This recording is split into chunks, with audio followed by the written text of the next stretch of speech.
Shalom, shalom, frères et sœurs en Christ, et bienvenue à la rhapsodie de ce vendredi 30 juin 2023. Rhapsodie écrite par le pasteur Christo Yakilome, et la lecture vous est offerte par les vérités de l'Évangile. Le thème d'aujourd'hui est « Il s'agit de votre foi ». Le verset est pris de Matthieu 17, verset 20, qui nous dit « Si vous avez la foi comme un grain de sénévé, vous direz à cette montagne, transporte-toi d'ici, là, et elle se transportera. Et rien ne vous sera impossible. Alléluia. Le pasteur Christ dit, le Seigneur n'est pas responsable du mal ou des mésaventures que les gens vivent. Ceci n'est pas conforme à sa nature.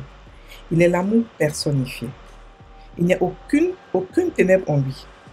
Quoi que vous ayez pu souffrir et qui n'est pas conforme avec les provisions de Christ dans son évangile, ne vient pas de lui. Vous êtes responsable de votre vie. Les choses qui vous arrivent, tout dépend de votre foi et de la façon dont vous l'utilisez. Le Seigneur dit dans notre verset d'ouverture que rien ne vous sera impossible. Ceci est une déclaration souveraine. Alors la question est de savoir ce que vous allez faire avec votre foi. Comment est-ce que vous mettez votre foi en œuvre? La Bible dit dans Hébreux 10, verset 38, « Le juste vivra par la foi. » Alléluia. Le fait d'utiliser votre foi pour faire face aux crises de la vie chaque jour est votre responsabilité.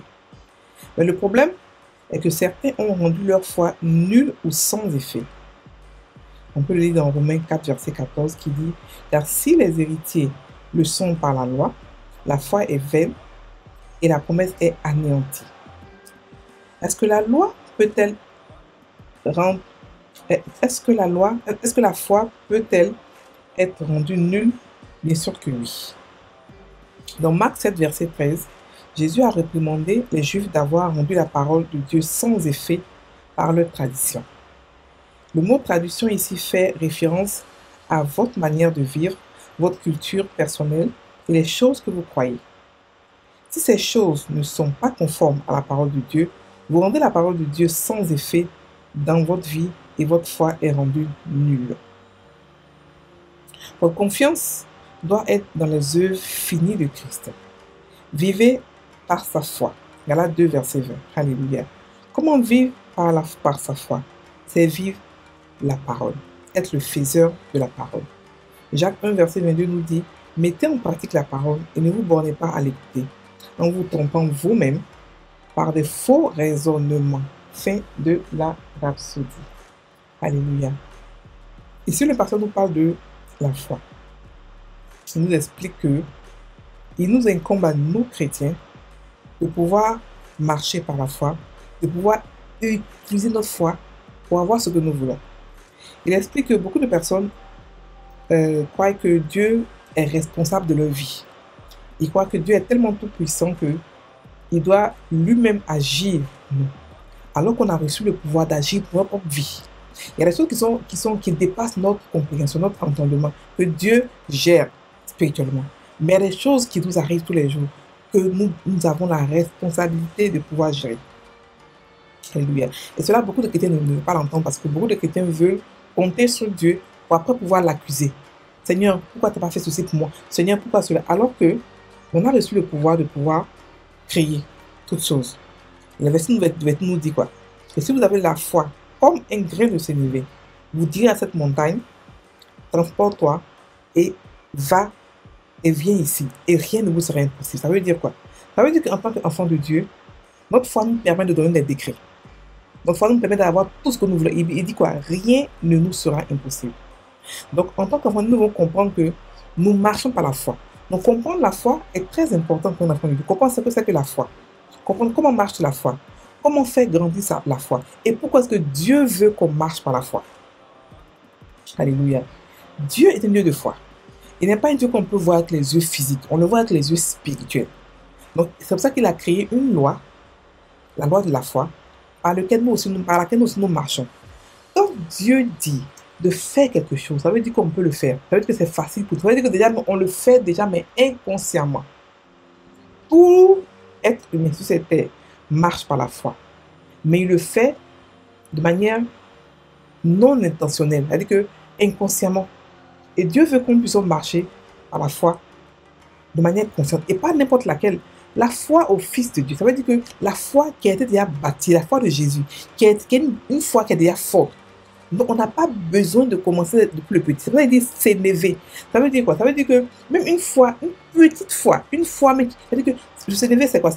C'est la mesure de foi que chacun de nous a. Quand on devient chrétien et on entend la parole de Dieu et on accepte Christ, on a automatiquement reçu la mesure de foi pour rentrer dans le royaume des cieux. Et c'est ça que le gain de s'élever. Et laisse qu'on l'a. Ça veut dire qu'on devient des gens, on devient des gens super naturels. Donc rien ne nous est impossible. Maintenant, ce que nous devons faire, c'est de pouvoir utiliser cette foi-là, de pouvoir la pratiquer, de pouvoir la faire grandir. La foi est comme un fruit, comme il a dit, 5 grains de sénévé, qu'on doit faire grandir nous-mêmes expressement. Mais beaucoup d'entre nous ne comprennent pas, ne savent pas, et marchent sans faire grandir la foi expressement. Non, non, non, c'est pas bon. Et on s'attend à ce que Dieu fasse pour nous tout. Seigneur, fais ceci. Seigneur, fais cela. Alors qu'on a aussi des responsabilités, des devoirs dans la maison de Dieu à faire. Il nous demande de marcher par la foi. Parce que tout ce que nous avons des cieux se prend par la foi. Tout ce qu'on a reçu comme héritage abondant, même pour entrer dans le royaume des cieux, on a dû prendre notre foi. On a entendu parler de Jésus, on a cru et on est rentré, on est rentré à Sion. Donc, pour rentrer à Sion, on a dû avoir la foi. Donc, il faut pouvoir fonctionner à Sion. La foi, c'est quoi? La foi, c'est très simple. La foi, c'est voir avec les yeux spirituels et prendre ça, et prendre ce que tu as vu, tout simplement. Tu as quelque chose que tu veux, tu le vois dans ton esprit, dans ton imagination, et Dieu te donne de fois des visions, te donne d'autres preuves que tu as ça, et tu pars et tu le prends, tout simplement. Par exemple, tu veux acheter une maison, et tu veux savoir si Dieu est avec cette envie-là. D'abord, la première chose que Dieu te donne, c'est ton imagination. Donc, tu veux voir la maison, tu te vois dans la maison. C'est la première preuve que tu as. Après, tu pars dans la parole de Dieu, tu regardes. Est-ce que Dieu a prévu que tu aies une maison? Est-ce que Dieu est contre le fait que tu aies une maison? Et tu regardes. Et tu vois que non, qu'il y a des versets qui te disent que tu peux avoir la maison que tu veux. Tu prends ces versets, c'est d'abord une preuve. Tu pars, tu le médites. Et quand tu le médites, tu reçois le réma. Tu reçois le réma, c'est encore une preuve. Et tu vas encore avoir beaucoup de preuves que Dieu peut te donner. Par des révélations, par des prophéties, par des songes et tout ça. Dieu peut te donner d'autres preuves. Donc, ça veut dire que tu as la preuve. Donc, ce que tu as fait maintenant, c'est maintenant aller poser un acte. C'est comme ça que Jacques a dit que la foi sans œuvre, elle est morte. Donc, maintenant que tu sais que tu as reçu la maison de Dieu, la part de Dieu, il est d'accord, tu peux maintenant poser des actes par rapport à cela. Tu peux aller voir ton banquier, tu peux aller commencer à chercher. Trouve un moyen pour que ce que tu as vu dans ton esprit puisse sortir dans le physique. Mais avant cela, tu dois d'abord prophétiser, créer cela. Tu as vu, quand Dieu t'a donné cela, tu dis maintenant que j'ai la maison au nom de Jésus. Parce que tu as la foi de Jésus. Donc tu prends la maison avec tes paroles au nom de Jésus. Donc Dieu veut qu'on marche par la foi. Donc ne croyez pas que quand vous souffrez ou quand vous avez des difficultés dans la vie, c'est Dieu qui vous teste ou c'est Dieu qui veut cela pour vous. Non. La Bible dit qu'en lui, il n'y a aucun ténèbre parce qu'il est l'amour personnifié, sa nature d'aimer. Donc, il n'est pas celui-là qui nous teste, il n'est pas celui-là qui nous blesse pour pouvoir se glorifier. Non. Non, non, non, non, non, non. Il faudrait que nous puissions savoir ce dont nous sommes responsables et pouvoir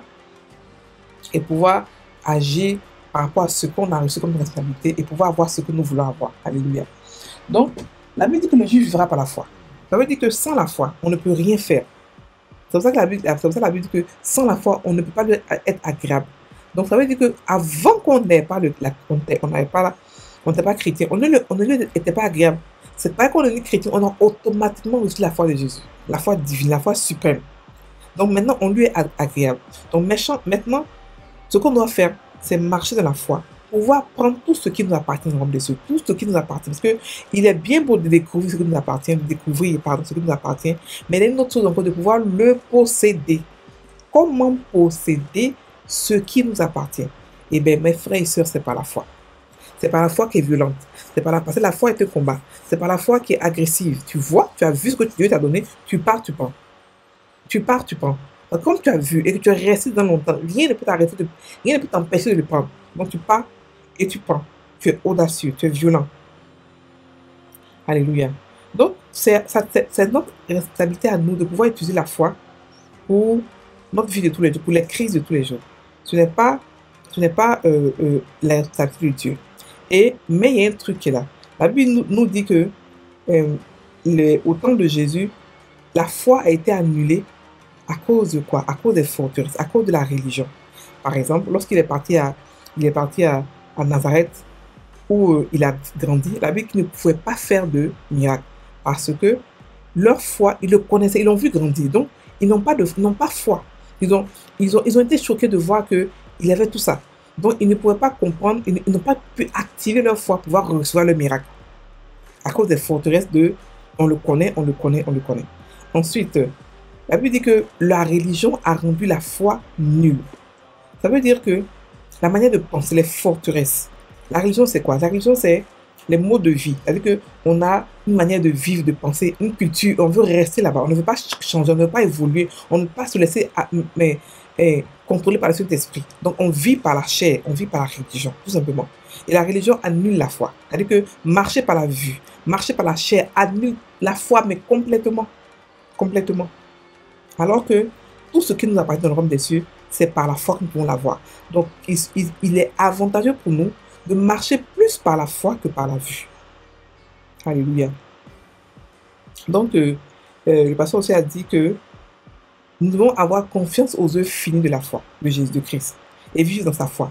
Parce que la foi de Jésus, elle est parfaite, elle est divine. Et c'est ce qu'on a reçu. On n'a pas reçu une foi humaine, on a reçu une foi qui est divine. Une foi qui marche par l'amour. Une foi qui n'est pas peureuse, qui n'est pas paresseuse, qui n'est pas timide. Mais une foi qui est combattante, une foi qui est agressive, une foi qui est nerveuse, une foi qui ne se laisse pas faire. Une foi qui sait ce qui lui appartient et elle va chercher cela. Alléluia. Et avec la foi, rien ne nous est impossible. Rien. Il nous dit aussi de mettre en pratique la parole de Dieu, de vivre par la foi. Et que vivre par la foi, c'est vivre par sa parole, tout simplement. Et quand on parle la parole de Dieu, on la médite, elle nous donne des rémas, elle nous confirme, elle nous donne des preuves. Et par rapport à ces preuves, on part chercher ce qui nous appartient, tout simplement. Donc la foi est facile à faire, la foi est douce et elle nous donne beaucoup de fruits importants, beaucoup de fruits qui sont intéressants. Alléluia. On va maintenant prendre la prière. Cher Père, par ma foi en ta parole, je prévaux sur les situations et les circonstances. Les forces de justice, de succès, de la santé divine, de la victoire et de la prospérité sont activées dans ma vie,